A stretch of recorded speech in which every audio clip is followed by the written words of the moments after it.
think about how you go about getting around a city. You generally have two options.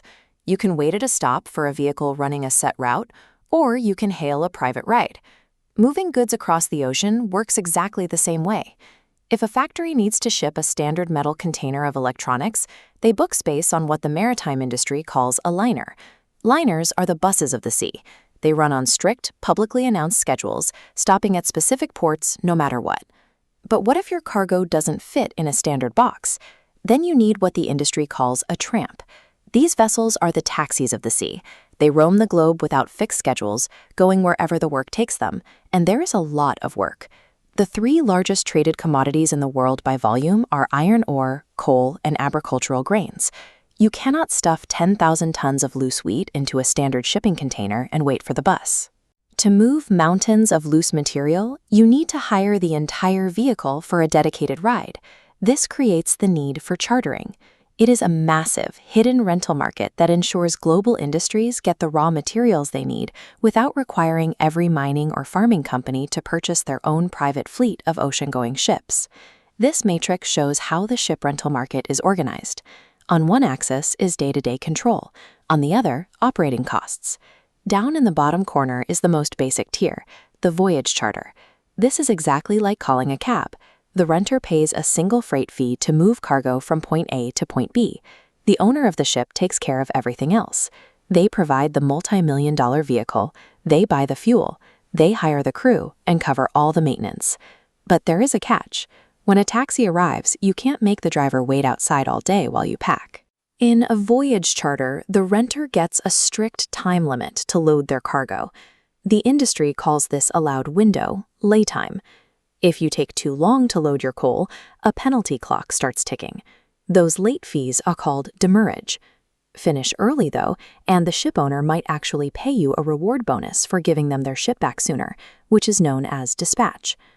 Now, if a company needs a ship for a whole month, or even a year, they move up the matrix to a time charter. Think of this tier like getting a rental car that comes with a chauffeur. Because the renter now gets to tell the driver exactly where to go, day after day, they take on more of the bills. The owner still pays the crew's wages, but the renter has to buy the fuel and pay tolls at the ports they choose to visit. The final, most extreme tier is the bareboat or demise charter. This is the equivalent of renting an empty moving truck for 5 to 10 years at a time. In a bareboat charter, the renter takes full control. They hire the crew, buy the fuel, and handle the heavy physical maintenance themselves. Companies take on this massive responsibility because buying a cargo ship outright requires millions of dollars in cash up front. Renting the bare vessel lets them run a shipping business while keeping their capital free for other investments. Connecting the people who own these vessels with the companies that need to rent them requires specialized matchmakers. These are shipbrokers.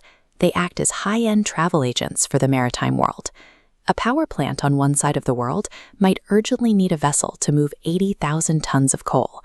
Brokers negotiate these complex international rentals across time zones, often wrapping up the details of a multi-million-dollar agreement in a single afternoon.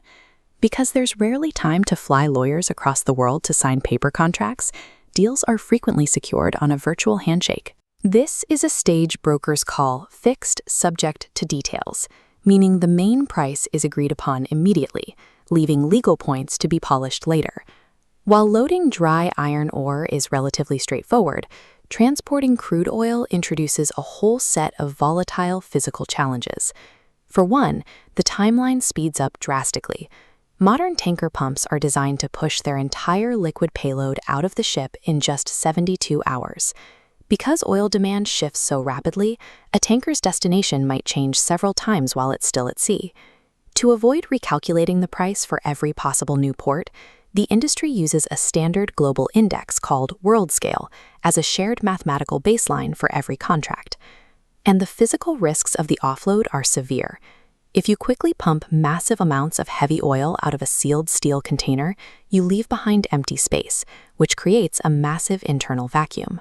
To keep the ship from literally crushing inward on itself like a stepped-on soda can, workers have to pump a safe, inert gas back into the tanks at the exact same rate the oil is leaving.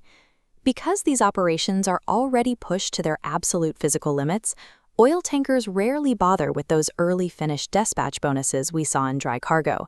They are already moving as fast as physics will allow. Whether it's a single voyage, a multi-year bareboat rental, or a high-speed oil run, the chartering system provides the logistical gears that allow global industries to share these massive resources. So the next time you see a giant bulk carrier sliding across the horizon, you'll know exactly what you're looking at. It's a massive floating taximeter, quietly keeping the global economy in motion.